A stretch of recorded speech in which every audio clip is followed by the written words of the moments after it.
Alright, so you guys are totally safe being here. Cool. Just want to make sure no one's going to be stranded. I can't take this many people in my car, unfortunately. I'd be here all night.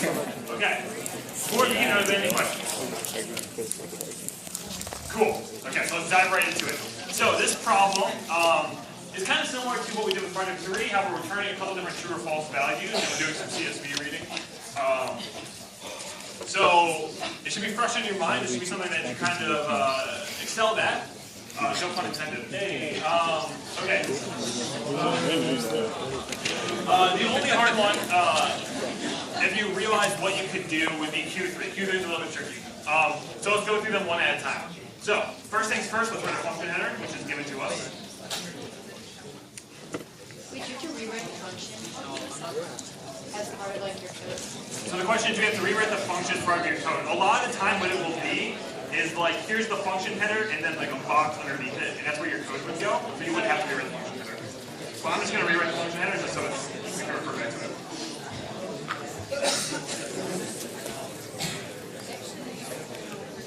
Wait, do you always have to write a function on that thing?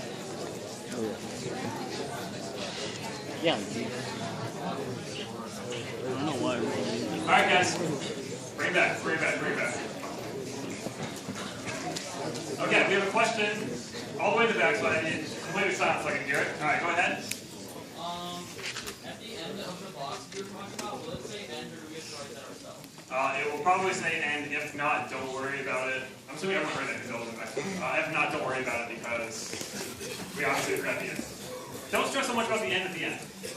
You guys worry way too much about things. Okay, any other questions before we jump into it? Okay. So the first thing that we want to do is get all this information from the CSV file. So we did this in project 3. We do something called the CSV read function. So we're going to create this matrix called data, and we're going to read it in, okay? We're going to pass in file name. So we do make one assumption here. What assumption do we make with this one line of code? Okay, so one thing I heard was we're assuming that file name is a string, which is a correct assumption that we are making. There's one other one that's almost a little more important. You in blue shirt. Every value in file name is a numerical value. Correct, that's the big one. So the assumption that we're making is that every single value inside of the file that we're reading in is numeric, otherwise it would throw an error, okay? So let's change up the problem a little bit. What if there was a row of headers at the top that said, smart football throws, and then everything? How would we change this line in order to make it work? Yes? You would like index from like the row where and the column where the numbers start, but you would do like one less because it starts at 0, 0. So what would we write here? Where did you say the words? So we have a header just in the first row. And a row vector or like column vector. It's a column vector. And it would just be 1, 0. 1, 0. Yes. So what this is saying is essentially start reading at the 1th row, and CSV files are 0 indexed. So the 0th row is going to be the one where the string is, and then the 1th row, the 1th row is the one where the number starts. So what this says, start reading there, and don't skip any columns. Start reading at the 0th column. Okay? So it's going to pull all the numeric information that we had. Yes. So the question is, do we need quotation marks for the file name? So the file name we're assuming comes in as like small. Oh, that's small. All right, small now. Small CSV.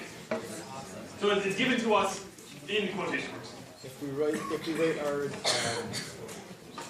script with the CSV read and quotation marks, like quotation mark file name, quotation mark.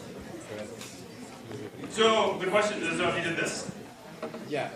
So the question is, what if you did this? It would be marked down, but it would be the terrible loss of points. But it's incorrect. So, yeah, so the question itself wasn't super clear. So to kind of clear this up, this is how it worked in the project. If this isn't clicking with you, this is how we did it in the project. This might screw something else in the project. We're given a file name as input to the function, and we're going to open that file that we specify by that file name with CSV. I don't think he's ever gonna get this. So in the case of this, we're given file name, we're going to open that file. Question, yes? Yes.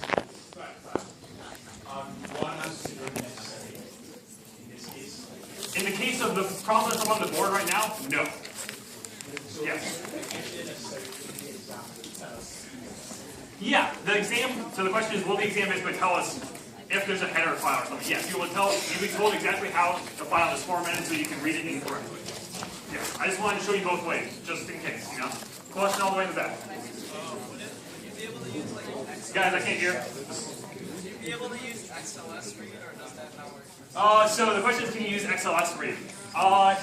Yes, you can use XLS read because this isn't being auto-graded, and the auto-grader won't hate it.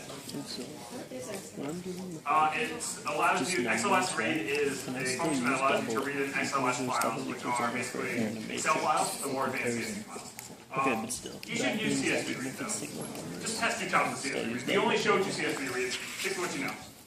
Okay. Good with this? Because I can Move do a on. double end. Just like. Cool, okay. So, we have, I'm actually going to get rid of this, Double ends. just so it's clear what's going on. Okay. But with So this, equals, going back it's to what just this was, no double header, ends. it's a file, just all the raw data. Data is equal to CSV read file name. So data now is this, let's assume it's like a row vector, or column vector, something full of all this information, all these rows that Morph has done.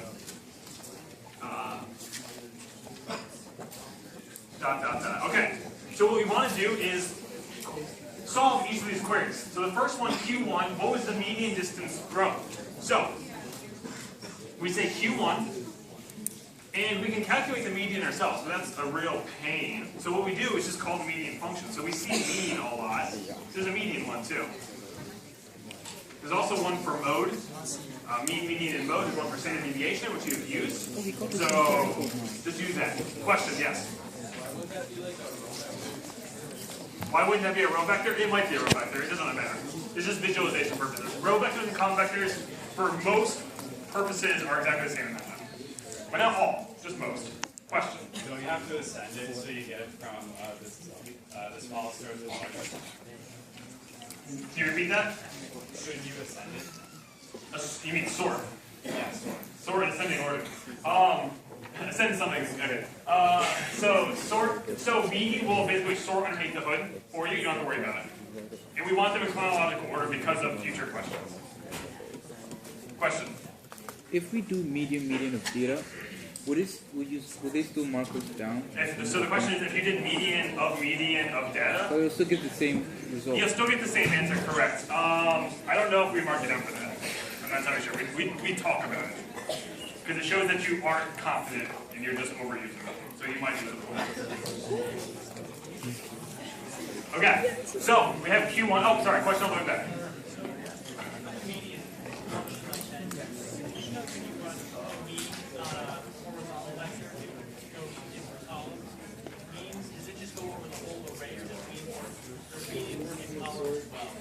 That's actually a really good question. So the question is, does median work in the columns like mean and sum and max do? I'm going to assume it does, but I don't know for sure.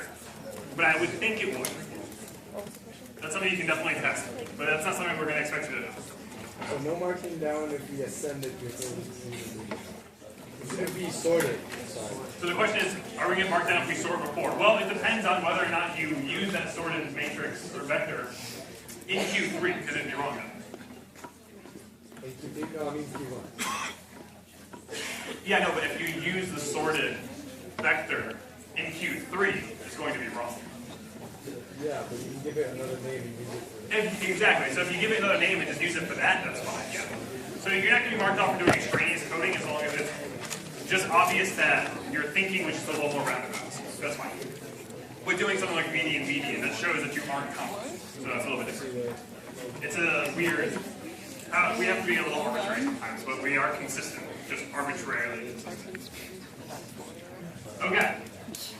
So, Q2 is the maximum distance greater than 3 times the minimum distance. Q2 is the maximum distance. Well, how do we get maximum? Well, we just do max. Yeah. So that's the maximum distance. Is that greater than 3 times the minimum distance?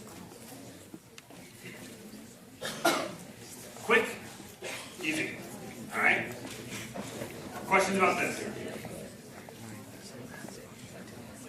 Okay, now let's move on to the doozy. So Q3, you can write it technically in one long line. That's going to be really difficult to pull off, so let's break it down into each of the constituent parts, okay?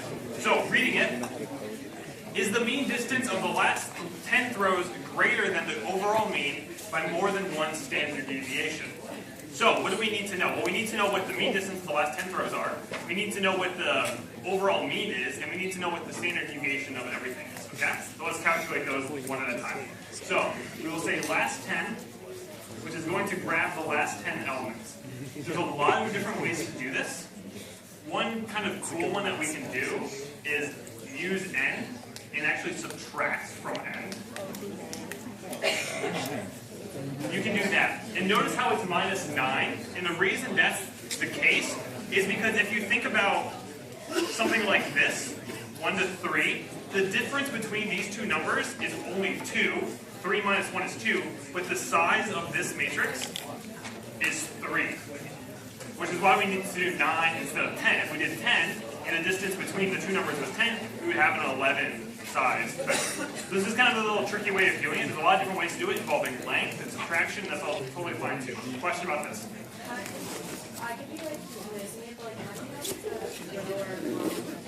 You don't know. I didn't tell you, but it doesn't matter for this case.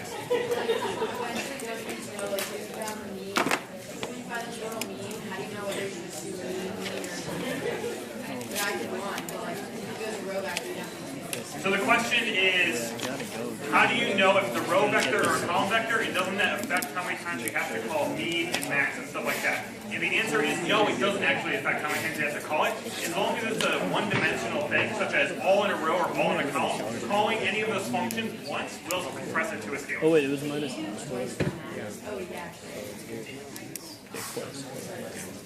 Then you have to call it, if the multi-dimensional matrix, you have to call it that many dimensions or it gets stupid. Okay, any other questions? Yes? Well, it's not exactly related to this. I should have had this a long time ago.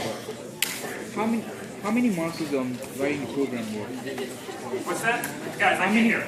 Like, And then you get quite that. how many points is writing the program work in the whole exam? How many points are each of them worth?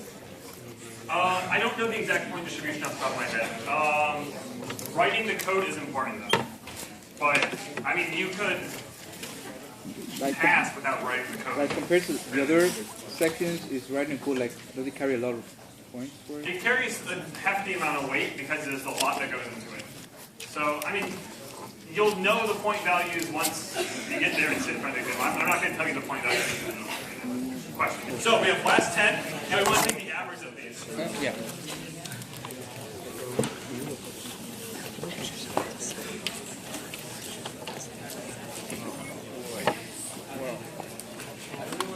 So we have the last 10 selected. We're going to just average them together and get the mean of the last 10.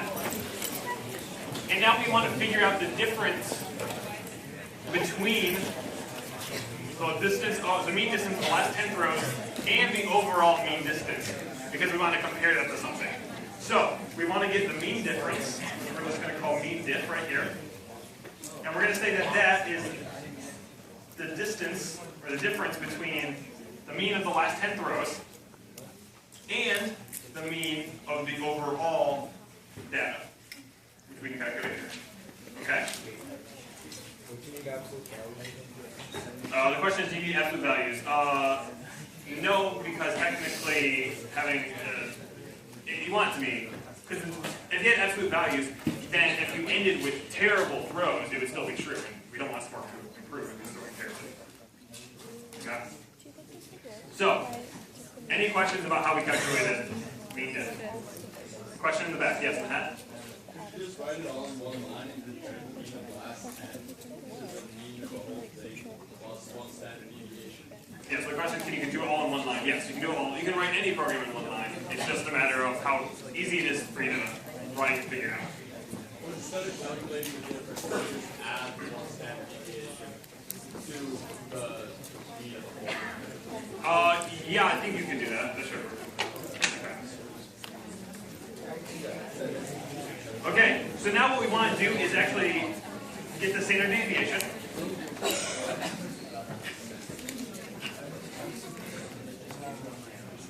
We're going to get the standard deviation.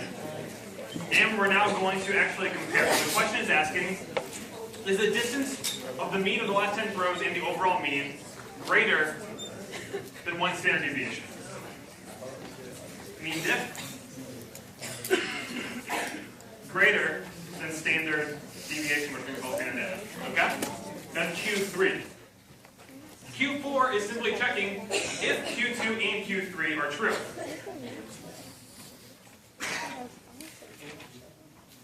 Q4 is equal to Q2 and Q3. So there, put it all on screen. Okay? Questions? Question all the way in the back. Could you set it up where for the last line, Q4 equals Q2 plus Q3 equals Yes. and that would work, that won't be any issue. That works fine, yes. Question? How come you have Q2 and Q3 and both, like, say it's both of them are 0? Like, what would happen if both of them are 0? Yeah, so the question is, how come if both Q2 and Q3 are 0, this doesn't return true? So and only returns true if both sides are true. Okay? If both sides are false, it returns false. Question? Because it is redundant if Q2 double equals 1 and Q3 double equals 1. No, that's fine. She asked if you could do Q2 double equals 1 and Q3 double equals 1. That's fine, and then you get some precedent. Okay. We have one more problem, and then we're done.